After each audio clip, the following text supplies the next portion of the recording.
Hello friends, நம்மளுடைய Indian army operation சிந்தூரை தொடர்ந்து தீவிரவாதத்துக்கு எதிராக அடுத்த ஒரு முக்கியமான ஆப்ரேஷனை ஜம்மு காஷ்மீரில் நடத்திருக்காங்க. இந்த ஆப்ரேஷனுடைய பேர் ஆப்ரேஷன் கெல்லர். இதை மே 13ஆம் தேதி நம்மளுடைய இந்தியன் ஆர்மி வந்து பண்ணியிருக்காங்க. ஸோ இந்த ஆப்ரேஷன் என்ன, எங்கே நடந்துச்சு, இதில் இந்தியன் ஆர்மியோட எந்தெந்த ஃபோர்ஸ்லாம் இன்வால்வ் ஆயிருந்தாங்க, ஸோ யார் யாருக்கு மேலே சண்டை நடந்திருக்கு அப்படிங்கிற என்டையர் டீட்டெயிலையும் இந்த வீடியோவில் வந்து பார்க்கலாம். ஸோ அதனால் ஃபஸ்ட்ல இருந்து லாஸ்ட் வர வீடியோ பாருங்கள். நீங்கள் இதுவரை நம்மளுடைய சேனலை சப்ஸ்கிரைப் பண்ணல அப்படின்னா மறக்காமல் சப்ஸ்கிரைப் பண்ண தட்டி விட்டுக்கோங்க. ஸோ நம்மளுடைய ஆர்மி பார்த்தீங்க அப்படின்னா நம்மளுடைய இந்தியன் ஆர்மி இந்த போஸ்ட் நேற்று ட்விட்டரில் வெளியிட்டிருந்தாங்க. ஸோ எப்போ இந்த ஆப்ரேஷன் நடந்திருக்கு அப்படின்னு பார்த்தீங்கன்னா மே 13ஆம் தேதி. ஸோ மே 13ஆம் தேதி இந்த ஒரு ஆப்ரேஷன் நடந்திருக்கு. ஸோ இந்த ஆப்ரேஷனை பொறுத்தவரை இது எங்கே நடைபெற்றிருக்கு அப்படின்னா ஜம்மு அண்ட் காஷ்மீரில் சூஃபியான். ஸோ ஜம்மு அண்ட் காஷ்மீரில் சூஃபியான் அப்படிங்கிற ஒரு முக்கியமான இடம் இருக்குது. இது வந்து ஜம்மு காஷ்மீருக்கும் இந்தியா பாகிஸ்தான் பார்டருக்கு ரொம்ப ரொம்ப பக்கத்தில் இருக்கக்கூடிய ஒரு இடம் தான் என்ன அப்படின்னா இந்த சூஃபியான் அப்படிங்கிற இந்த ஒரு இடம். ஸோ இந்த சூஃபியான் அப்படிங்கிற இந்த இடத்துக்கு பக்கத்தில் தான், அந்த சூஃபியான் அப்படிங்கிற இடத்துக்கு பக்கத்தில் இருக்கக்கூடிய ஒரு முக்கியமான காடு. ஸோ கெல்லர் அப்படிங்கிறது என்னன்னா இந்த சூஃபியானுக்கு பக்கத்தில் இருக்கக்கூடிய ஷொகேல் கெல்லர் அப்படிங்கிற ஒரு காடு. ஆக்சுவலாக அந்த கெல்லர் அப்படிங்கிறது என்ன, ஒரு காட்டு பகுதியில், அடர்ந்த காட்டு பகுதியில் இந்த ஆப்ரேஷன் வந்து நடந்திருக்கு. அதனால தான் அந்த ஆப்ரேஷனுக்கு பேரை ஆப்ரேஷன் கெல்லர் அப்படிங்கிற மாதிரி வந்து வச்சிருக்காங்க. ஸோ பால்காம் அட்டாக்கு அப்புறமாவே நம்மளுடைய இந்தியாவுடைய இன்டெலிஜென்ஸ் ஏஜென்சி ரொம்ப ரொம்ப ஆக்டிவாக செயல்பட்டு இருக்காங்க. ஏன் அப்படின்னா எந்த நேரத்தில் வேணாலும் மறுபடியும் தீவிரவாதிகள் வந்து அட்டாக் பண்ணக்கூடும், இந்தியாவுடைய பார்டரை ஊடுருவி மறுபடியும் பால்காமில் அட்டாக் பண்ண மாதிரி அடுத்து வேற ஒரு இடத்துல அட்டாக் பண்ணக்கூடும் அப்படிங்கிறதுக்காக நம்மளுடைய இன்டெலிஜென்ஸ் வந்து ரொம்ப ஸ்ட்ரென்தன் பண்ணி வச்சிருக்காங்க. ஸோ இப்போ நம்மளுடைய இன்டெலிஜென்ஸ் விங் கிட்ட இருந்து நம்ம ஆர்மிக்கு ஒரு தகவல் வருது. என்ன அப்படின்னா பாகிஸ்தான்ல இருந்து சில தீவிரவாதிகள் மறுபடியும் இந்தியாவுக்குள்ள ஊடுருவி வந்து ஒரு தாக்குதல் நடத்த போறாங்க அப்படிங்கிற மாதிரியான தகவலும், அந்த தீவிரவாதிகள் இப்போ எங்க இருக்காங்க அப்படிங்கிறதுக்கான அந்த எல்லா டீட்டெயிலும் நம்மளுடைய இந்தியன் ஆர்மிக்கு வருது. ஸோ இந்த ஆபரேஷனை யார் வந்து பண்ணி முடிக்கிறாங்கன்னா நம்ம இந்தியன் ஆர்மியோடைய ஒரு முக்கியமான விங் ராஷ்டிரிய ரைஃபிள் யூனிட் அப்படிங்கிற இந்த ஒரு அமைப்பு தான் வந்து இந்த ஆபரேஷனை வெற்றிகரமாக பண்ணி முடிக்கிறாங்க.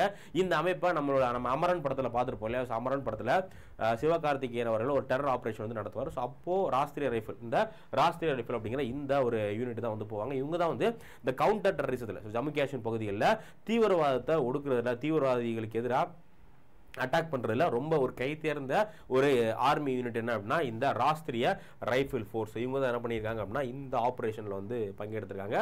ஸோ நமக்கு இன்டெலிஜென்ட் தகவல், ஏன்னா நிறைய இன்டெலிஜென்ட் ஏஜென்சி வந்து நமக்காக ஹெல்ப் பண்ணிட்டு இருக்காங்க. ஸோ அவங்க கிட்ட இருந்து இந்த மாதிரியான தீவிரவாதிகளோட நடமாட்டம் இருக்கு, ஊடுருவல் இருக்கு அப்படிங்கிற மாதிரியான செய்தி வந்து தொடர்ந்து இந்த ரைஃபிள் என்ன பண்ணுறாங்க அப்படின்னா அந்த சூஃபியான் அப்படிங்கிற இந்த பகுதியில் இருக்கக்கூடிய காட்டு கெல்லர் அப்படிங்கிற இந்த காட்டுக்கு வந்து போகிறாங்க. ஸோ போனால் என்ன ஆகுது அப்படின்னா போய் கொஞ்ச நேரத்தில் எதுவுமே நடக்கலை. பட் அங்கே அந்த சைடு இருந்து எதிர்பக்கத்துலேருந்து என்ன பண்ண ஆரம்பிக்கிறாங்கன்னா ஃபர்ஸ்ட் நம்மளுடைய இந்தியன் ஆர்மியை நோக்கி, நம்மளுடைய இந்த ராஷ்டிரிய ரைஃபிள் ஃபோர்ஸோடைய வீரர்கள் இருக்காங்களே அவங்களை நோக்கி இந்த டெரரிஸ்ட் வந்து சுட ஆரம்பிக்கிறாங்க. ஸோ அதை தொடர்ந்து நம்மளுடைய ராஷ்டிரிய ரைஃபிள் ஃபோர்ஸ் என்ன பண்ணுறாங்க அப்படின்னா ஒரு பிளாஸ்ட், ஸோ ஒரு மிகப்பெரிய துப்பாக்கி சூடு வந்து நடத்துனாங்க. ஸோ அந்த துப்பாக்கி சூடோட முடிவில் என்ன ஆகுது அப்படின்னு பார்த்தீங்கன்னா ஒரு 3 முக்கியமான தீவிரவாதிகள் வந்து சுட்டுக் கொல்லப்படுறாங்க. ஸோ அதில் ஒரு நபர் யார் அப்படின்னு பார்த்தீங்கன்னா இந்தியாவுடைய கிரேட் ஏ டெரரா, இந்தியாவுடைய ரொம்ப கிரேட் ஏ அப்படிங்கிறது ரொம்ப ரொம்ப ஒரு மோஸ்ட் டேஞ்சரஸ் டெரரா அறிவிக்கப்பட்ட ஷஹீத் குட்டை அப்படிங்கிற இவ வந்து சுட்டுக்கொள்ள போறாரு. ஸோ ஷஹீத் குட்டை பார்த்தீங்க அப்படின்னா லஷ்கர்-ஏ தொய்பா, பாகிஸ்தானுடைய லஷ்கர்-ஏ தொய்பா இருக்கு இல்லையா, லஷ்கர்-ஏ தொய்பாவுடைய ஒன் ஆஃப் த முக்கியமான கமாண்டர் தான் யாரு அப்படின்னு பார்த்தீங்கன்னா இந்த ஷஹீத் குட்டை அப்படிங்கிற இந்த நபர். ஸோ இவர் வந்து சுட்டுக்கொள்ள போறாரு. அதுக்கடுத்து இன்னொரு நபர் வந்து பார்த்தீங்க அப்படின்னா அதன் ஷைஃப் அப்படிங்கிறவர், இன்னொரு டெரரிஸ்ட் வந்து யாரு, அதன் ஷைஃப் அப்படிங்கிற இந்த ஒரு டெரரிஸ்ட்டை சுட்டுக் கொல்லப்படுறாரு. மூன்றாவதா ஒரு டெரரிஸ்ட்டை, ஒரு தீவிரவாதி சுட்டுக் கொண்டிருக்காங்க. அந்த தீவிரவாதி யாரு அப்படின்னு சொல்லிட்டு நம்மளால இன்னும் கண்டுபிடிக்க முடியல. அந்த தீவிரவாதியை இன்னும் யாருன்னு சொல்லிட்டு யாருனாலையும் வந்து அடையாளம் காண முடியல. ஸோ மொத்தம் இந்த ஆபரேஷன் கெல்லர் அப்படிங்கிற இந்த ஆபரேஷன்ல மொத்தம் 3 தீவிரவாதிகள், ஸோ மொத்தம் 3 தீவிரவாதிகள் வந்து கொல்லப்பட்டிருக்காங்க. ஸோ இவங்க 3 பேருமே எந்த அமைப்பு, லஷ்கர்-ஏ தொய்பா அப்படிங்கிற இந்த ஒரு அமைப்பு. இந்த அமைப்புடைய ஒரு விங், இந்த லஷ்கர்-ஏ தொய்பா கீழே இருக்கக்கூடிய ஒரு அமைப்பு தான் என்ன பண்ணியிருந்தாங்க, இந்த பால்காம் அட்டாக் நடந்தது வந்து இவங்க தான் பொறுப்பு ஏற்றிருக்காங்க. ஸோ மறுபடியும் ஒரு மிகப்பெரிய லெவலில் அட்டாக் போடுறதுக்காக திட்டம் போட்டிருந்தாங்க. பட் அவங்களுடைய திட்டத்தை நம்மளுடைய இந்தியன் ஆர்மி முறியடிச்சிட்டாங்க.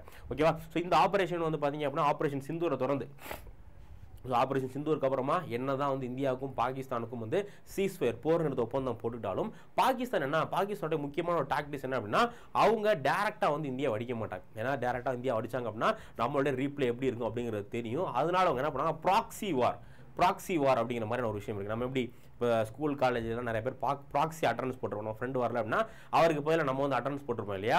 அதே மாதிரி பாகிஸ்தான் வந்து ப்ராக்ஸி வார் அப்படிங்கிற ஒரு வாரில் வந்து ஈடுபட்டிருக்காங்க. ப்ராக்ஸி வார் அப்படிங்கிறது ஒன்றும் இல்லை, பாகிஸ்தான் டேரெக்டாக இந்தியாவுக்குள்ள வரமாட்டாங்க, இந்தியா அட்டாக் வந்து பண்ண மாட்டாங்க. பாகிஸ்தானுடைய ஆர்மி தைரியமாக வந்து இந்தியா அட்டாக் பண்ண மாட்டாங்க.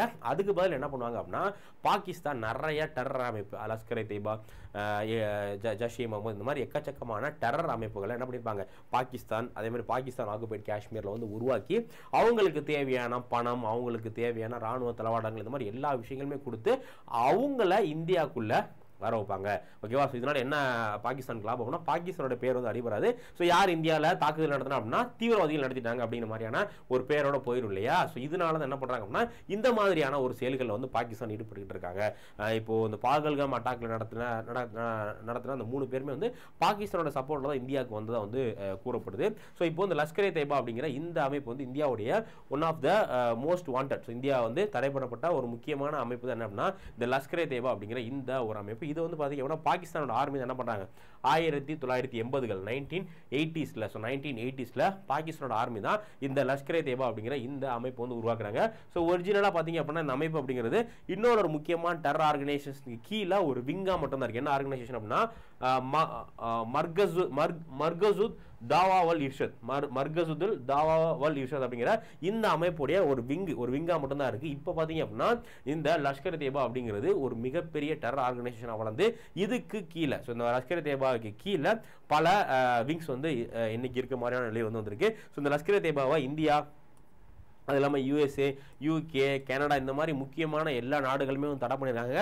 அது மட்டும் இல்லாமல் இதை யூஎன்னும், இதை ஐநா சபையும் வந்து பார்த்தீங்க அப்படின்னா ஸோ ஐநாவும் வந்து என்ன பண்ணியிருக்காங்க, ஸோ ஐநாவும் வந்து இந்த லஷ்கர் தொய்பா அப்படிங்கிற இந்த அமைப்பை தடை பண்ணியிருக்காங்க. ஓகேவா. ஸோ இது மூலியமாக என்ன தெரியுது அப்படின்னா இந்தியா வந்து ரொம்ப விஜிலாக இருக்காங்க. ஸோ இந்தியாவை சீன்ற மாதிரி ஏதோ ஒரு டெரர் ஆர்கனைசேஷனும் இல்லை ஏதோ ஒரு பாகிஸ்தானோட ஆர்மி என்ன பண்ணாலும் இந்தியா அதுக்கு தக்க பதிலடி கொடுக்கறதுக்கு ரெடியாக இருக்காங்க அப்படிங்கிறது வந்து தெரியுது.